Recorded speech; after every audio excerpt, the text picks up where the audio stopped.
How about them Cowboys? Angry Cowboys Fan, are you down to ride? Angry Cowboys Fan, are you down to ride? Drop a like on the video, go ahead and subscribe. What's going on, Cowboy Nation and Angry Cowboy fans around the world? Y'all know who it is. It's your boy, the Angry Cowboys Fan, putting an end to the quarterback contract controversy within our Dallas Cowboys. So if you're DC for life and want to get past all the BS and just get to football, drop a like on the video, share this content, and please subscribe to the channel. First and foremost, I would like to thank and welcome Mecco24, the one and only Ron the Don Smith, Joe Gonzalez, John Symes, and Keith Davis for joining the Angry Cowboys Fans channel membership. I truly appreciate y'all for joining the channel membership and helping the Angry Cowboys Fan YouTube channel. Y'all are truly a blessing and will become moderators of the channel. On yesterday's episode of First Things First, Nick Wright, Chris Broussard, and Greg Jennings discussed the recent comments from Stephen Jones about Dak Prescott being the quarterback for the Dallas Cowboys and wanting to get the deal done. So we're going to take a listen to the 3 clips that I got for you, and then we're going to come back so I can put an end to the mockery in my Raw and Uncut. So, Angry Cowboys fans, let's go ahead and take a listen to Greg Jennings. I expect to hear them say that, yeah, Dak can get it done for us. Right. I do not believe they believe that. Okay. I sincerely believe, similar to what you just said, but when watching that playoff game against Green Bay and understanding all the talk that always is looming above and around this Cowboy organization as it pertains to getting beyond the divisional round, just simply getting to the NFC Championship game. When I watched them play, Dak looked shook. He looked like Immediately looked scared. They didn't have, his receiver lost confidence in him immediately, yelling at him. He didn't look like he was in control of that offensive unit and that team. None of their stars actually stepped up to make plays, including Micah on the defensive side. It was like they can't get up over the hump. And so with that being said, and that being the case, I truly believe there's some reality check happening with the Jones family saying, okay, is he a good quarterback? Yes, he's a good quarterback. I just don't think he's the guy that's going to get us over the hump. Wow. That's where I think they are. Here we go again with the talks of the Green Bay Packers game. Boy, I swear, we're never going to get past this game, are we? We're going to be talking about the Green Bay Packers game even when Dak Prescott, CeeDee Lamb, and Micah Parsons are off this team and we have another 53-man roster. When it comes to the Dallas Cowboys, everybody is stuck in the past for some reason. The Talking Heads, Cowboys Nation, the Cowboys organization, and even the culture of the Dallas Cowboys. I'll be getting to what the true issue is with this organization during my Raw and Uncut portion, so make sure you stick around for that. In the next clip that I got for you, Chris Broussard talks about if he thinks that Dak Prescott is a Super Bowl caliber quarterback. So let's take a listen to what Bruce said, and then we're going to come back and talk about it. Take it away, Brew. I agree with both of you, and this is why you don't talk about the Super Bowl every week of the offseason and the season. Just unless you're the Chiefs, right? Where you've done it. They created this feeling where everything is so big that a Dak did get shook.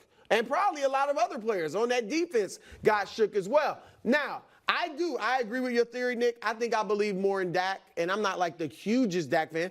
I believe more in Dak than I think the Cowboys do at this point. Because I do believe you can win a Super Bowl with Dak Prescott. He's not a Patrick Mahomes or Josh Allen. He's not a tier 1 quarterback. But if I've got a top 7-ish defense or top 7-ish run game, and I've got a top defense, then I think Dak Prescott can be that game manager plus that can win a Super Bowl. And I bet you, if the Cowboys do, if this is their plan, let's go see what he can do without less than great circumstances. Yeah. And he doesn't play that well. And he goes to another team. If he goes to a team in a good situation that's more stable and it's not all the drama of the Cowboys, I think he could win the Super Bowl there. Cowboys Nation, I wish that Chris Broussard would get off this don't mention the Super Bowl logic. If you are one of the 32 teams in this league and you're not thinking about and having Super Bowl aspirations, why are you even playing the game? For sport? For second place? A consolation prize? This is what they play for, Broussard. Like I said in the previous video, just because I haven't been a millionaire doesn't mean that I shouldn't mention wanting to be one and have aspirations to become one. Their goal is not to just be good. Their goal is to be the best. The thing is, the players can want it all they want. Without the help of their front office, they will never make it. Remember, it takes a Super Bowl caliber front office to get you Super Bowl caliber coaching and Super Bowl caliber players. Now on to the third clip that I got for you. Nick Wright weighs in on this conversation with his take. So we're going to take a listen to what Nick had to say, and then we're going to come back and unpack my Raw and Uncut. So, Cowboys Nation, let's go ahead and take a listen to Nick Wright. Well, so I think I think Dak Prescott, it clears the bar of if he's your quarterback, can you win a Super Bowl? I think unequivocally the answer to that question is yes. I think he does not clear the bar of if he's your quarterback making top of the market money, can you win a Super Bowl? I don't think because you're not going to have that great talent around him. And that is where I think the Cowboys' hesitation is. I think the Cowboys know, because they could have, he has a $55 million cap hit this year. They could have cleared almost all of that up with an extension and then signed guys, been in the Saquon or Derrick Henry sweepstakes, done more things, but that would have then meant this is our quarterback the next 3 or 4 years. He's going to have to cover holes that we no longer have. Right. And so I think I truly believe they are using this year as almost, I don't want to say a test, and they're not throwing it away, but like, hey, if we sign Dak to an extension, it's going to be a lot of teams like this one where it's not a perfect situation, where we do have some holes. So let's see what he plays like under those circumstances before we opt into it for the next 4 years.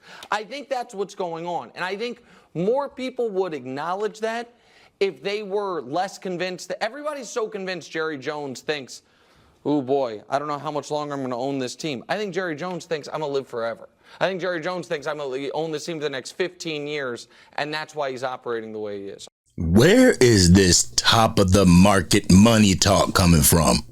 Players, coaches, and owners can say 1,000,000 times over what people want to hear, i.e., Dak is our quarterback for the future, or I believe Dak can win us a Super Bowl, or I don't want top of the market money. But they won't take it for an answer. There has to be some hidden agenda or some hidden message. Their words have to be dissected because the actions don't reflect what they're saying.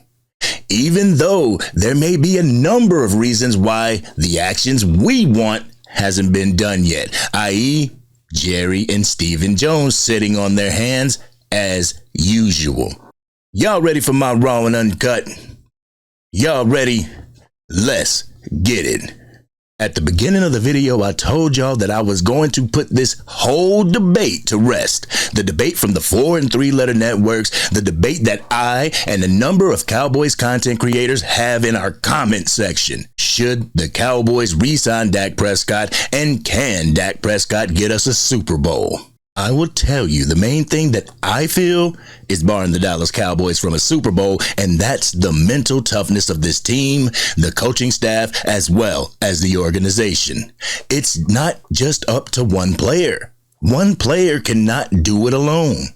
So, for these people who keep chanting in my comment section that Dak can't get us to a Super Bowl, or that Dak isn't Super Bowl caliber, answer me this. Who on this team is Super Bowl caliber? Name me 5 players that can solely get us to the Super Bowl. I bet you can't do it. There are fans out there who complain about more things than just Dak Prescott looking like a deer in headlights. I've seen that Micah Parsons doesn't give his all when the opposing team schemes him out of the game. I've heard that CeeDee Lamb becomes a shell of himself when he gets off to a slow start. I've seen that we had no running game or way to stop the run on defense. I have heard that Mike McCarthy's scheme is outdated and he is no good in situational football. I've heard that the defense doesn't make adjustments when the primary scheme isn't working. All of those things I listed is not an individual problem. They are team issues, identity issues, culture issues. I remember when Shady McCoy said that he wanted to see Dak Prescott overcome adversity by throwing a couple picks and then rising above it. When I hear people ask the question, why does Dak need all these pieces around him? It makes me think about that Shady McCoy comment. Then I think to myself, why is Dak expected to do everything on his own? Why can't he have weapons at a majority of the offense? Then anti-Dak fans will say something along the lines of, look at the roster that he had in 2021. But if we remember, we complained about that roster too. Remember Amari Cooper didn't show up to games on the road? Remember Zeke is getting old, put Pollard in the game? I heard that our linebackers weren't good during that season as well. There were complaints about that roster as well. So let's stop acting like we were undefeated until we got to the playoffs, because we weren't. Then I read a comment like, I would take Tua Tagovailoa over Dak Prescott. The same Tua Tagovailoa that had dual threats at the wide receiver position, a two-headed monster in the backfield, and a nice offensive line, and who was compared to the Dallas Cowboys as being a team that couldn't beat other teams that were just playing tomato cans last year. That's who's going to get us over the hump, guys? I swear, Cowboys fans, we can sometimes be our own worst enemy when it comes to this team. We will beg for a person to be benched or traded, and when we suffer at that position, we'll say how much we miss that player. Some fans approach the offseason as if they were approaching the ultimate team in Madden, thinking that the Dallas Cowboys front office is going to get Derrick Henry or DeAndre Hopkins or Saquon Barkley. Then, when we go throughout the regular season, have a winning record, and then get bounced in the playoffs, it's one person's fault. It's Dak Prescott's fault. No matter how you slice and dice it, a player cannot suck while having great individual stats. That is literally impossible. You can't be second in MVP voting while leading the league in touchdowns, second in QBR, and suck. There is just no way this happens. Yes, the Dallas Cowboys had a 2-5 record in the playoffs while Dak Prescott has been the quarterback of this team, but let's not act like those Dallas Cowboys teams were the best teams in those respected years. It's all about the size of the player's heart as we move into the playoffs. It's about their confidence heading into the playoffs. It's about the culture of the team and the organization and the mental fortitude of the 53 men that will be headed into battle. Although I do feel that Dak needs to work on his mental fortitude when it comes to the bright lights and being in the playoffs, I feel the entire team needs to have that dog in them, and during the playoffs, they don't. They don't have that dog at that head coaching position or the GM position as well. So instead of trying to figure out what the true issue is, we would rather have our best players fall on the sword instead. We would rather get rid of the best players that we have and start fresh, thinking this is going to change the mental issues this team faces. It's not the $55 million cap hit from Dak Prescott that's holding this team, because we could have easily extended him and the team would have had more money to get better players. CeeDee Lamb could have been extended to bring more relief to the salary cap. This way, we could have kept a player like Tyron Smith and then added dogs to this team, but due to Jerry and Steven wanting to watch more leaves fall, this front office is once again putting this team in a situation to have to do more with less. Also, if Dak not getting his money was a sign that Jerry and Steven didn't believe in him, well, I guess they don't believe in CeeDee Lamb or Micah Parsons either, do they, right?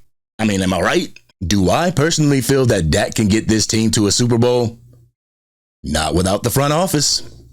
Not with the front office saying that we have to do more with less. Not with the front office watching the leaves fall while other teams are securing their weapons for the future. These players and coaches need to have confidence. How do you do that? By having the people that you hired have confidence in you as well. Lame duck situations do not spread confidence. 1-year contracts do not spread confidence. It doesn't make the morale of the locker room that of a Super Bowl team. No other free agents who are worth anything will come to Dallas to only have a 1-year contract, 1 year of security. So while people want to blame all their woes on Dak Prescott, I will be holding accountable the true reason why we haven't made it to the Super Bowl under Tony Romo and Dak Prescott, and that is Gerald Wayne Jones Sr. and John Stephen Jones.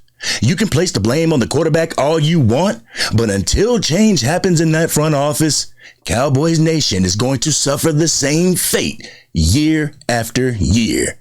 Hence why we haven't been to a Super Bowl in 30 years. This has been your boy, the Angry Cowboys Fan. What did you think about what the guys on First Things First had to say? Can you name me 5 players who are currently on the roster and are Super Bowl caliber? Let's have that conversation in the comments section. If you're digging the content and want to help get it out to even more Dallas Cowboy fans, drop a like on the video and please share this content. If you are DC for life and are sick and tired of the Dak Prescott contract negotiation talks, hit that subscribe button. Hit the bell so you can be notified whenever I go live, release a video, or a podcast episode. The Angry Cowboy Fan is on its way to 10,000 subscribers. Some say we can make that goal before the start of the preseason. Do you agree? If so, subscribe to the channel, and for $2 a month, consider becoming a member of the channel and get exclusive Raw and Uncut. There will be some fans in my comment section spewing the same old venom when it comes to Dak, not realizing that the issue is not on the surface, but buried deep within the structures of our beloved franchise. This has been your boy, the Angry Cowboys Fan, and I'm out.